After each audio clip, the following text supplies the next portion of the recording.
नमस्कार। आज के इस विश्लेषण में हम बात करने वाले हैं एक बहुत ही दिलचस्प टॉपिक पर। हम अक्सर सोचते हैं कि अध्यात्म यानी स्पिरिचुअलिटी कोई बहुत भारी भरकम चीज है, राइट? लेकिन असल में ये हमारे रोजमर्रा के बेहद व्यस्त रूटीन में शामिल होने वाला एक बहुत ही प्रैक्टिकल टूल है। आज हम यही डिकोड करेंगे कि कैसे कुछ बहुत ही आसान और विज्ञान पर आधारित आध्यात्मिक आदतों को हम अपनी मॉडर्न लाइफस्टाइल का हिस्सा बना सकते हैं। अब जरा सोचिए, क्या हमारे इस मॉडर्न लाइफस्टाइल के लगातार तनाव ने हमें सिर्फ एक सर्वाइवल मोड में धकेल दिया है? मतलब सुबह उठो, लगातार भागदौड़ करो, काम करो और फिर सो जाओ।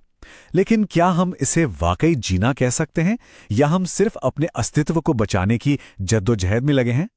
इसी उलझन को सुलझाने के लिए थॉमस मर्टन का एक बहुत ही खूबसूरत कोट है।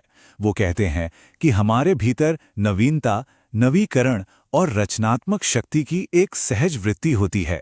इसे ऐसे समझिए, फिर से जन्म लेने का मतलब कोई और इंसान बन जाना नहीं है, बल्कि असल में स्वयं को खोजना है। अपनी उसी खोई हुई शांति और असली पहचान को वापस पाना ही तो असली रिन्यूअल है। तो आज के हमारे सफर का रोड मैप कुछ ऐसा रहेगा। हम शुरुआत करेंगे आधुनिक तनाव की महामारी को समझने से, फिर देखेंगे स्वास्थ्य का चौथा आयाम और आध्यात्मिक मुकाबले का विज्ञान। इसके बाद हम 3 बहुत ही प्रैक्टिकल आदतों पर बात करेंगे: सुबह का आभार, माइंडफुल मेडिटेशन और प्रकृति की सैर। चलिए पहले हिस्से से शुरुआत करते हैं, जहां हम समझेंगे आधुनिक तनाव की महामारी और हमारी मॉडर्न लाइफ में होने वाली रोजमर्रा की टूट-फूट को। हंस सेली और रिचर्ड लेजर जैसे मनोवैज्ञानिकों ने क्रॉनिक स्ट्रेस यानी लंबे समय तक रहने वाले तनाव को एक बहुत ही गंभीर असंतुलन माना है। ये होता कैसे है? जब हमारी बाहरी मांगें जैसे काम का भारी दबाव या दिन भर बजते हुए फोन के नोटिफिकेशंस हमारी अंदरूनी क्षमता से कहीं ज्यादा हो जाते हैं, और इसका नतीजा हमारे शरीर और दिमाग में भारी टूट-फूट होने लगती है। अब यहीं से हम दूसरे भाग की तरफ बढ़ते हैं, जो है स्वास्थ्य का चौथा आयाम, यानी शारीरिक, मानसिक और सामाजिक स्वास्थ्य से एक कदम आगे की सोच। आज के मेडिकल प्रोफेशनल्स और पब्लिक हेल्थ रिसर्च भी इस बात को पूरी तरह से मानते हैं कि सिर्फ शारीरिक, मानसिक या सामाजिक स्वास्थ्य ही काफी नहीं है।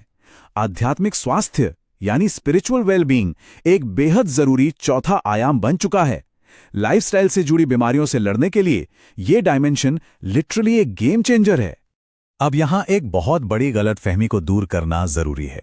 आध्यात्मिक स्वास्थ्य का किसी भी तरह के धार्मिक कट्टरपंथ या डॉगमा से कोई लेना देना नहीं है, बल्कि यह तो रोजमर्रा की समस्याओं से निपटने, जीवन में एक असली उद्देश्य खोजने और अंदर से पूरी तरह परिपूर्ण महसूस करने का एक अचूक तरीका है। चलिए तीसरे हिस्से पर आते हैं, आध्यात्मिक मुकाबला करने का विज्ञान। यहां हम देखेंगे कि आध्यात्मिक स्वास्थ्य की एक्चुअल बायोलॉजिकल वैलिडिटी क्या है। रिसर्च का डेटा बहुत ही इंटरेस्टिंग है। International journal of research and analytical reviews के मुताबिक आध्यात्मिकता हमें एक पवित्र छतरी या सेक्रेड कैनोपी देती है। इसे एक इनविजिबल रेनकोट की तरह समझिए। जब बाहर तनाव की बारिश हो रही हो, तो ये रेनकोट उन रोजमर्रा के स्ट्रेसर्स को हमारे कोर यानी हमारी असली पहचान तक पहुंचने से रोक देता है। बायोलॉजिकली ये कैसे काम करता है, ये समझना और भी मजेदार है। देखिए, आध्यात्मिक प्रैक्टिस हमारे शरीर को सिंपैथेटिक अलार्म स्टेट से, यानी उस लगातार लड़ो या भागो वाले खतरे की स्थिति से बाहर निकाल लेती है, और फिर शरीर पैरासिम्पैथेटिक अवस्था में शिफ्ट हो जाता है। यही वो स्टेट है जहां असली शांति होती है और हमारे शरीर की कोशिकाएं यानी सेल्स खुद की मरम्मत कर पाती हैं। और ब्रेन केमिस्ट्री की बात करें तो पूरा का पूरा सिस्टम ही बदल जाता है। स्पिरिचुअल प्रैक्टिस से हमारे शरीर में कमाल के न्यूरोट्रांसमिटर्स रिलीज होते हैं। डोपामिन हमें मोटिवेशन देता है, सेरोटोनिन हमारे मूड को स्टेबल करता है और ऑक्सीटोसिन सहानुभूति और गहरा बॉन्डिंग पैदा करता है। ये सब मिलकर हताशा या लाचारी की फीलिंग को पूरी तरह से सिस्टम से बाहर कर देते हैं। तो अब सवाल है कि इस साइंस को अपनी जिंदगी में कैसे उतारें। यहीं से हमारा ट्यूटोरियल शुरू होता है।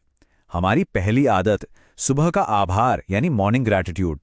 ये दिन की शुरुआत में ही हमारे ब्रेन को रीवायर कर देता है। क्लिनिकल डेटा एक बेहद चौंकाने वाला फैक्ट सामने रखता है। अगर हम सिर्फ सुबह के समय आभार व्यक्त करने की आदत डाल लें, तो ये हमारे स्ट्रेस हार्मोन कॉर्टिसोल को सीधे 23% तक कम कर सकता है ना कमाल की बात। इसे रूटीन में लाना बहुत ही सिंपल है। बस ये 5 स्टेप्स फॉलो करने हैं। सबसे पहले एक शांत जगह खोजें। फिर कोई भी 3 अच्छी चीजों के बारे में सोचें जिनके लिए हम आभारी हैं। उन्हें एक डायरी में लिख लें। उन पॉजिटिव इमोशंस को महसूस करें और उनकी कल्पना करें। और आखिर में दिन के लिए एक अच्छा सा संकल्प लें। सोचिए, दिन की शुरुआत होने से पहले ही हमारा ब्रेन कितना पॉजिटिव और लचीला बन जाएगा। अब आगे बढ़ते हैं 5वें भाग की ओर। हमारी दूसरी आदत है माइंडफुल मेडिटेशन, यानी अपने भीतर की आवाज को सुनना। हम अक्सर सोचते हैं कि मेडिटेशन का मतलब दुनिया से कट जाना या रियलिटी से भागना है, लेकिन ऐसा बिल्कुल नहीं है। आध्यात्मिक होने का असली मतलब बस इतना है कि हम अपनी अंदरूनी आत्मा के प्रति अवेयर रहें और उसकी ज़रूरतों पर ध्यान दें। ये अपने ही मन को शांत करके खुद के भीतर एक सुरक्षित और पीसफुल कोना बनाने के बारे में है। अगर हम अपने रोज के बिजी शेड्यूल में से कुछ ही पल निकालकर माइंडफुल मेडिटेशन को दें तो इसके फायदे लिटरली अनगिनत है। ये सीधा हमारे ब्लड प्रेशर को कम करता है, एंग्जाइटी और स्ट्रेस को घटाता है और इमोशनल रेजिलियंस यानी भावनात्मक लचीलापन बढ़ाता है। साथ ही ये हमें एक ज्यादा एथिकल और अवेयर इंसान बनाता है। ये शरीर और मन दोनों के लिए एक फ्री और नेचुरल मेडिसिन की तरह है। और अब आते हैं हमारी आखिरी और तीसरी आदत पर, प्रकृति के बीच चलना यानी नेचर वॉक्स। ये हमारे जुड़ाव और साझा अनुभवों को बढ़ावा देता है। जब हम नेचर के साथ टाइम स्पेंड करते हैं तो हम अपने आसपास के उस शोर शराबे और क्योस से लड़ना बंद कर देते हैं। हम एक तरह के रेजिस्टेंस मोड से निकलकर अलाइनमेंट मोड में आ जाते हैं। हमें एक बहुत ही गहरा ब्रह्मांडीय कनेक्शन फील होता है जो हमें रिलैक्स कर देता है। साइकोलॉजी टुडे भी इसी बात पर जोर देता है कि अगर हम साथ मिलकर कुछ गतिविधियां करें, जैसे नेचर वॉक पर जाना, बिना जज किए एक दूसरे को सुनना, ताई ची या योग करना, ग्रैटिट्यूड जर्नल लिखना या फिर बस साथ बैठकर म्यूजिक सुनना, तो इससे इंसानी जुड़ाव और सहानुभूति में जबरदस्त सुधार होता है। ये सिर्फ खुद की हीलिंग नहीं बल्कि हमारे आसपास के रिश्तों को भी गहराई देता है। इस विश्लेषण को खत्म करने से पहले चलिए एक बहुत ही प्रोवोकेटिव सवाल पर गौर करते हैं। अगर हम कहते हैं कि शारीरिक स्वास्थ्य हमारे जीवन में कुछ साल जोड़ता है, तो क्या यह आध्यात्मिक स्वास्थ्य ही है जो उन सालों में असली जीवन भरता है? बिल्कुल, ये छोटी छोटी आदतें हमारे पूरे मॉडर्न एक्सपीरियंस को बदल कर रख सकती हैं। तो क्यों ना कल सुबह उठकर इनमें से किसी एक छोटी सी आदत से शुरुआत की जाए। जुड़ने के लिए बहुत बहुत धन्यवाद।